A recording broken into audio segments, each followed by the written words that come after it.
Number 2, non finite verb, असीमित क्रिया। इसे हिंदी में असीमित या अपरिमित क्रिया कहते हैं। इन्हें द्वितीय शब्द भेद यानी सेकेंड पार्ट्स ऑफ स्पीच कहते हैं। ये वे क्रियाएं हैं जिन पर सब्जेक्ट तथा टेंस का प्रभाव नहीं पड़ता है, अर्थात ये कर्ता और काल के मुताबिक अपना रूप यानी फॉर्म ना बदलकर हमेशा एक ही फॉर्म में रहती है।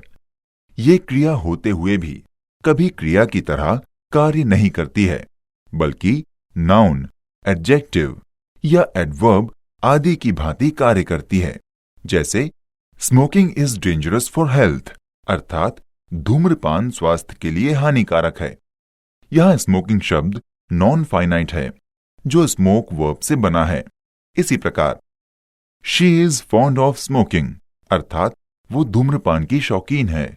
यहां भी स्मोकिंग नॉन फाइनाइट है और फॉन्ड ऑफ विशेषण की संज्ञा अर्थात नाउन है। नॉन फाइनाइट वर्ब्स के भेद, इनके 3 भेद किए जाते हैं। नंबर 1, इन्फिनिटिव यानी क्रिया का मूलवर्ती रूप। नंबर 2, जीरण यानी क्रियार्थक संज्ञा। नंबर 3, पार्टिसिपल यानी क्रियार्थक विशेषण। अब हम नॉन फाइनाइट वर्ब्स के 3 रूपों को क्रम से समझेंगे। Number 1, infinitive. इसे हिंदी में क्रिया का मूलवर्ती रूप कहा जाता है। ये नॉन फाइनाइट वर्ब्स का पहला रूप कहलाता है, जो वर्ब के फर्स्ट फॉर्म के साथ उसके पूर्व टू का प्रयोग करने से बनता है। तात्पर्य यह है कि टू प्लस वर्ब का फर्स्ट फॉर्म को इन्फिनिटिव कहते हैं। इनके हिंदी अर्थ के अंत में ना, ने, नी या के लिए अक्षर या शब्द आते हैं। जैसे आई वॉन्ट टू गो, अर्थात मैं जाना चाहता हूं। I bought a book to read, मैंने पढ़ने के लिए एक पुस्तक खरीदी। इन वाक्यों में टू गो का यहां अर्थ है जाना तथा टू रीड का अर्थ है पढ़ने के लिए। ये दोनों यहां इन्फिनिटिव हैं। यहां ध्यान रखना है कि वर्ब के इस रूप पर सब्जेक्ट के नंबर तथा पर्सन का कोई प्रभाव नहीं पड़ता है। जैसे I want to go home, Ravi wants to go home, Ravi and Hari wants to go home, they want to go home.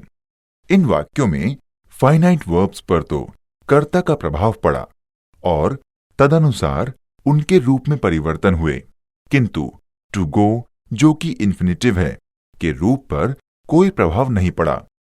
इसका रूप चारों वाक्यों में अपरिवर्तित रहा। ध्यान रखना है कि इन्फिनिटिव का सेंटेंस में कर्ता अर्थात सब्जेक्ट के रूप में भी प्रयोग किया जाता है। जैसे to smoke is injurious for health, अर्थात धूम्रपान स्वास्थ्य के लिए हानिकारक है। To play is useful for health, अर्थात खेलना स्वास्थ्य के लिए अच्छा है। To respect our parents is a duty, अर्थात अपने माता पिता का सम्मान करना हमारा कर्तव्य है।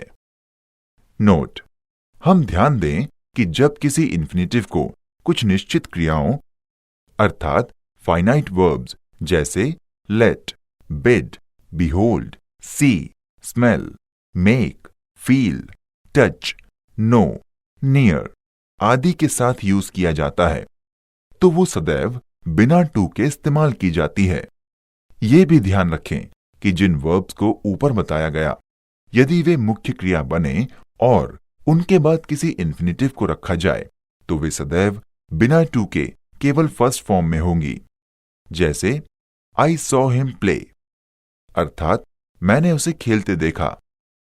आई हर्ड हिम क्राई, अर्थात मैंने उसे चिल्लाते सुना। आई मेड हिम रन, मैंने उसे दौड़ने दिया।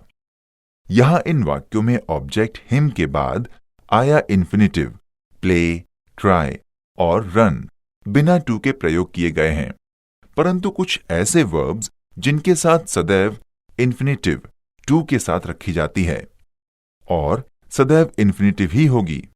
किसी नॉन फाइनाइट वर्ब का कोई दूसरा रूप नहीं यूज किया जाता है।